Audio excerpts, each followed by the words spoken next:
Movie की शुरुआत में दो नमूने कार में आ रहे होते हैं। उनकी कार के ब्रेक फेल हो गए और वो गलती से किसी शादी में पहुंच गए जहां पर महाराजा आने वाला था।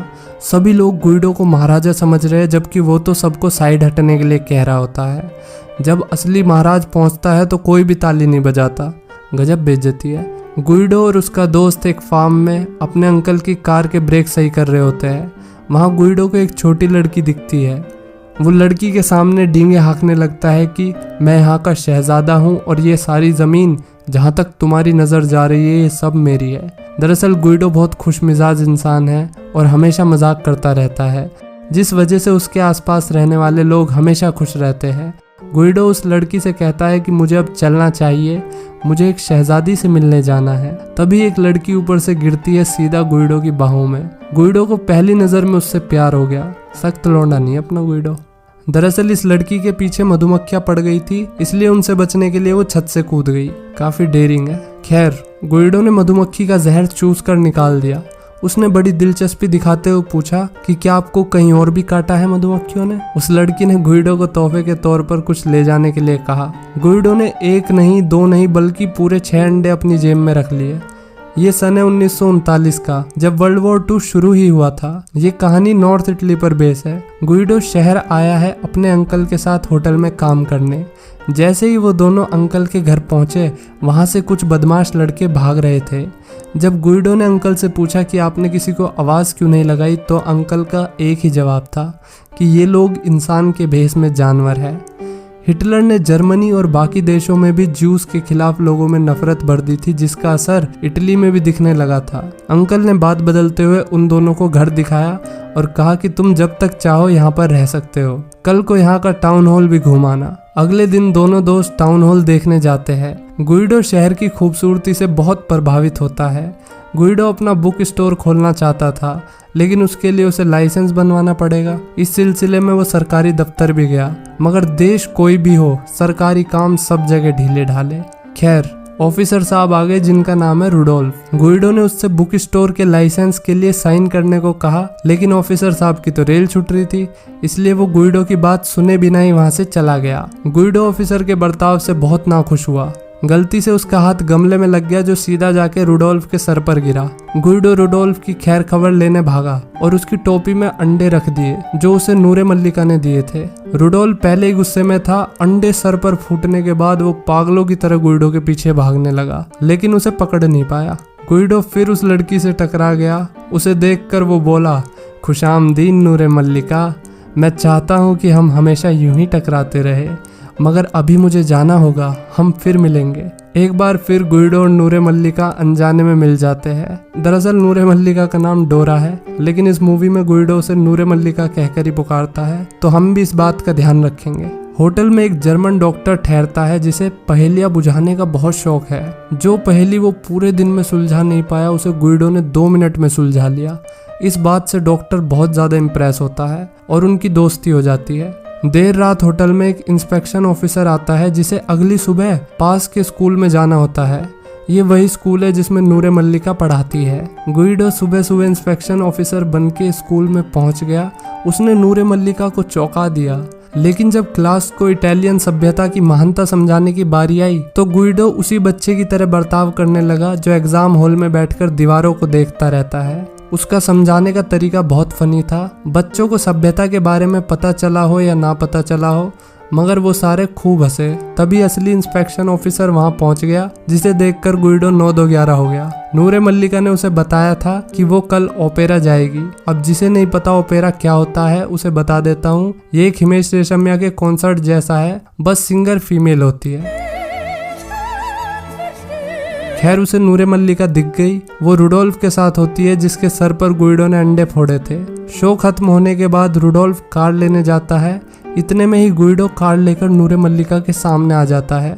वो उसे रुडोल्फ की कार समझकर बैठ जाती है। वो गुइडो को देखते ही चिल्लाती है और गुइडो कहता है कि खुशामदीन नूरे मल्लिका, हमारा ये शेर पहली बार कार चला रहा है, जिसका असर थोड़ी देर में ही दिखने लगा। उसने नूरे मल्लिका को तकिए का छाता दिया और उसके लिए रेड कारपेट बिछा दिया। ये सब होटल का सामान था जो उसने नूरे मल्लिका के लिए खराब कर दिया था। उन दोनों ने साथ में बहुत अच्छा वक्त बिताया। गुइडो ने नूरे मल्लिका को घर छोड़ दिया। यहाँ दिखाया जाता है कि लड़की बहुत अमीर घर से ताल्लुकात रखती है, जबकि हमारा गुइडो तो खुद उधार की जिंदगी जी रहा है। खैर, गुइडो ने डोरा को अपने दिल की बात बता दी, मगर डोरा ने कोई जवाब नहीं दिया। फाइनली डोरा भी समझ जाती है कि उसे भी गुइडो से प्यार है। कुछ दिनों बाद डोरा और रुडोल्फ की उसी होटल में एंगेजमेंट पार्टी रखी जाती है, जिसमें गुइडो वेटर होता है। गुइडो पार्टी के बीच में डोरा को अपने साथ भगा ले जाता है, वो भी घोड़े पर सवार होकर। वक्त बीतता है और इन दोनों का एक प्यारा सा बेटा होता है, जिसका नाम होता है जोशुआ। डोरा अपनी जिंदगी से बहुत खुश थी। अगर वो रुडोल्फ से शादी कर लेती तो शायद इतनी खुश कभी नहीं रह पाती। एक सुबह गुइडो अपने परिवार के साथ साइकिल पर जा रहा था। वो डोरा को स्कूल छोड़कर अपने बुक स्टोर की तरफ बढ़ता है। वहाँ जोशुआ को एक दुकान में केक रखा हुआ दिख गया। उस दुकान पर लिखा होता है कि ज्यूस यानी कि यहूदी और कुत्तों का अंदर आना मना है। दरअसल 5 साल बीत चुके हैं और जर्मन सेना नॉर्थ इटली तक आ पहुंची है। जो जहर हिटलर द्वारा ज्यूस के खिलाफ बोया गया था, उसका असर दिखना शुरू हो चुका था। गुइडो ने कहा, बेटा ये केक नकली है, बिल्कुल इस दुकान की तरह, हमें यहाँ से चलना चाहिए। जोशुआ ने पूछा कि इस दुकान में जूस और कुत्ते क्यों नहीं जा सकते पापा? गुइडो ने बड़ी समझदारी से जवाब दिया ताकि उसका बेटा डर ना जाए। उसने कहा कि यहाँ सब लोग ऐसा ही करते हैं। आगे एक नाई की दुकान है, उसमें स्पेनिश लोग और घोड़े नहीं जा सकते, और यहीं पास में एक दुकान में चाइनीज लोग और कंगारू नहीं जा सकते। उसने जोशुआ को समझाया कि ये दुकान वालों की मर्जी है, इसमें भला हम क्या कर सकते हैं। 2 लोग ऑफिसर के कहने पर दुकान में आकर गुइडो को ले जाते हैं। वो जोशुआ को दुकान संभालने के लिए कहता है। उसके जाने के बाद एक लेडी दुकान में आई। ये और कोई नहीं बल्कि जोशुआ की नानी होती है। उसने जोशुआ को एक चिट्ठी दी और कहा कि ये तुम अपनी माँ को दे देना। डोरा की माँ अगले दिन घर आने वाली थी, इसलिए वो तैयारियों में लगी होती है। वो जोशुआ को नहाने के लिए कहती है, जबकि वो जिद पकड़ लेता है ना नहाने की और एक कबर्ड में जाकर छुप जाता है। कबर्ड के ऊपर रोजेज रखे होते हैं जो गुइडो की जादुई शक्तियों से नूरे मल्लिका के पास खींचे चले आते हैं। थोड़ी देर बाद डोरा अपनी माँ को लेकर आती है। वहाँ घर पर सब बिखरा हुआ था। डोरा समझ गई कि गुइडो और जोशुआ को जर्मन्स ले गए हैं। उनको एक ट्रक में ले जा रहे थे। जोशुआ ने पूछा कि हम कहाँ जा रहे हैं पापा? गुइडो ने एक कहानी बनाई कि हम एक अच्छी जगह जा रहे हैं बेटा, क्योंकि आज तुम्हारा बर्थडे है। उन सभी को ट्रेन में चढ़ाया गया। दूसरी तरफ डोरा जर्मन ऑफिसर से मिलती है और उसे कन्वेंस करने की कोशिश करती है कि मेरे पति और बेटे को छोड़ दे, मगर वो डोरा की बात नहीं सुनता। इसलिए वो खुद भी ट्रेन में जाने का फैसला करती है। अगले दिन वे जर्मन्स के बनाए कंसंट्रेशन कैंप में पहुंच जाते हैं। ये ऐसी जगह है जहां पर यहूदी लोगों से काम कराया जाता है, और अगर वो काम करने की हालत में नहीं होते तो उन्हें गैस चेम्बर्स में डालकर मार दिया जाता है। वर्ल्ड वॉर 2 के दौरान हिटलर ने ऐसे ही लगभग 10 मिलियन यहूदियों को खत्म कर दिया था। गुइडो अपने बेटे को समझाता है कि ये सब एक गेम है, जिसमें मम्मियाँ दूसरी तरफ रहेंगी और पापा इस तरफ। जो भी गार्ड्स कहेंगे वो हमें मानना होगा, और जो गेम छोड़ देगा उसे घर भेज दिया जाएगा। जोशुआ ने कहा कि जीतने वाले को क्या मिलेगा? अंकल लियो ने कहा कि जीतने वाले को एक टैंक मिलेगा, असली टैंक। जोशुआ अपने पापा से कई बार कहता है कि मुझे यहाँ अच्छा नहीं लग रहा। गुइडो ने उसे समझाया कि ये गेम जीतना इतना आसान नहीं है, तभी तो फर्स्ट प्राइज एक बड़ा टैंक है। उसे जीतने के लिए सब कुछ बर्दाश्त करना पड़ेगा बेटा। तभी रूम में गार्ड्स आ गए। उनमें से एक गार्ड ने पूछा, क्या किसी को जर्मन आती है? गुइडो ने हाथ खड़ा कर दिया, जबकि उसे तो जर्मन का जी भी नहीं पता। उसने गार्ड के पीछे पीछे बोलना शुरू किया, जो भी यहाँ होगा वो खेल का हिस्सा होगा। जीतने के लिए 1000 पॉइंट्स चाहिए और जीतने वाले को टैंक मिलेगा। जोशुआ ये सब सुन के बहुत खुश होने लगा। इस गेम के 3 नियम हैं, जिसको तोड़ने से आपके पॉइंट्स जा सकते हैं। पहला, अगर आप डर कर भाग गए। दूसरा, अगर आपने मम्मी से मिलने की जिद की। और तीसरा, अगर आपको भूख लगी और आपने खाना मांगा तो आप खेल से बाहर हो जाओगे। जोशुआ अपने पापा की बातें बहुत ध्यान से सुन रहा होता है। उन लोगों से उनके शरीर से भी दुगना वजन उठवाया जा रहा था। गुइडो ने हार मान ली। तभी पीछे वाले ने कहा कि तुमने अगर इसे नीचे रख दिया तो ये लोग तुम्हें मार देंगे। गुइडो ने तुरंत पीछे तक का जोड़ लगा के उसे उठा लिया। तभी डोरा को दिखाते हैं, जो बाकी सबके साथ काम करने जा रही होती है। उसने नोटिस किया कि गार्ड ने बच्चों को और बुढ़ियाओं को रोक लिया। डोरा भी लाइक, गार्ड तो यार बहुत अच्छे हैं। उसके साथ वाली ने उसे बताया कि उन सभी को गैस चेम्बर में ले जाकर मार देते हैं जो इनके लिए काम नहीं कर सकते।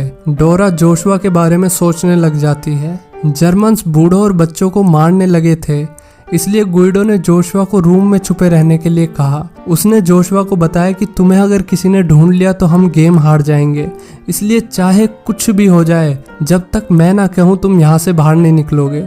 गुइडो मौका देखकर जर्मन्स के ऑफिस में घुस जाता है, जहाँ पर वो माइक में अपनी डार्लिंग बेबी से बात करता है। उसे नूरे मल्लिका कहकर पुकारता है। जोशुआ भी अपनी मम्मी से बात करता है और वो नाराज भी है क्योंकि उसे लगता है डोरा अब तक उससे मिलने नहीं आई। तभी गार्ड्स आ गए और वो दोनों वहां से भाग जाते हैं। जितने भी कैदी होते हैं उन सबका चेकअप किया जाता है। जो भी डॉक्टर के हिसाब से फिट है या कहो अभी भी काम करने लायक है उसे रख लिया जाएगा और बाकी सबको गैस चेम्बर में डालकर ऊपर की पहली टिकट काट दी जाएगी।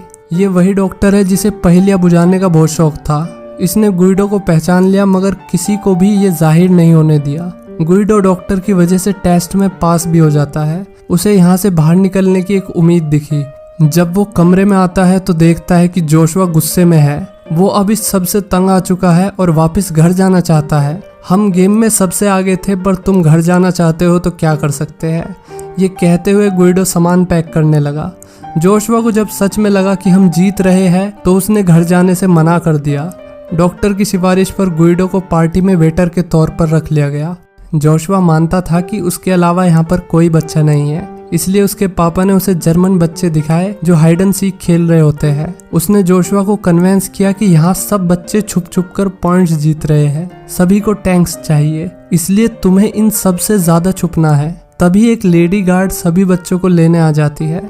उसने जोशुआ को भी देख लिया। गुइडो ने अपने बेटे को समझाया कि तुम एकदम चुप रहना, एक शब्द भी नहीं बोलना। लेडी बच्चे को जर्मन समझकर ले गई। इस पार्टी में डॉक्टर भी था। वो गुइडो से कुछ बात करना चाहता था मगर जगह और हालात फेवर में नहीं थे। जोशुआ भी यही होता है बाकी बच्चों के साथ। उसके मुंह से इटालियन में थैंक यू निकल गया जो जर्मन वेटर ने सुन लिया। वो गार्ड को बुलाने भागा। सिचुएशन बहुत क्रिटिकल थी मगर जब गार्ड वहां पहुंची तो गुइडो सब बच्चों को इटालियन में थैंक यू बोलना सिखाने लगा। इस तरह से उसने जोशुआ की जान बचाई। थोड़ी देर बाद फाइनली गुइडो की डॉक्टर से बात हुई। गुइडो को उम्मीद थी कि डॉक्टर उसकी मदद जरूर करेगा मगर बुड्ढे को उससे इसलिए बात करनी थी ताकि वो अपने दोस्त की दी हुई पहेली सुलझा सके। ये सब सुनकर गुइडो की उम्मीद ही छूट गई। कुछ दिनों बाद कैंप में भगदड़ मचने लगी। अमेरिकन्स ने जर्मन फौज पर धावा बोल दिया था। जर्मन सभी लोगों को मारकर सबूत मिटाना चाहते थे, इसलिए गुइडो ने जोशुआ को एक बॉक्स में छुपा दिया और कहा कि जब तक सब नॉर्मल ना हो जाए तब तक तुम यहाँ से बाहर नहीं निकलोगे। इसके बाद वो भेष बदलकर अपनी बीवी को ढूंढने चला गया। बदकिस्मती से गुइडो को गार्ड ने देख लिया और गन पॉइंट पर उसे अपने साथ ले गया। बॉक्स में से आखिरी बार जोशुआ ने अपने पापा को देखा जो अभी भी गेम में होने की एक्टिंग कर रहा था। आगे ले जाकर गुइडो को बड़ी बेरहमी से गोली मार दी गई। अगली सुबह जब सब शांत हुआ तो जोशुआ बाहर निकला। वहां पर उस मिलिट्री का एक टैंक आ गया जिसे देखकर जोशुआ बहुत खुश हुआ। उसे लगा कि ये उसका फर्स्ट प्राइज है। ऑफिसर ने जोशुआ की सेफ्टी के लिए उसे अपने साथ टैंक में बैठा लिया। जोशुआ बहुत खुश था। वो इस बात से अनजान था कि उसके पापा अब इस दुनिया में नहीं रहे मगर जोशुआ को उसकी मम्मी मिल गई। ये कहानी जोशुआ सुना रहा है जो अब बड़ा हो चुका है। वो अपने पापा की कुर्बानियों के लिए हमेशा उनका शुक्रगुजार रहा। तो दोस्तों कैसी लगी आपको ये स्टोरी कमेंट में लिखकर बताइए और गुइडो के लिए एक लाइक तो बनता है। Thank you for watching.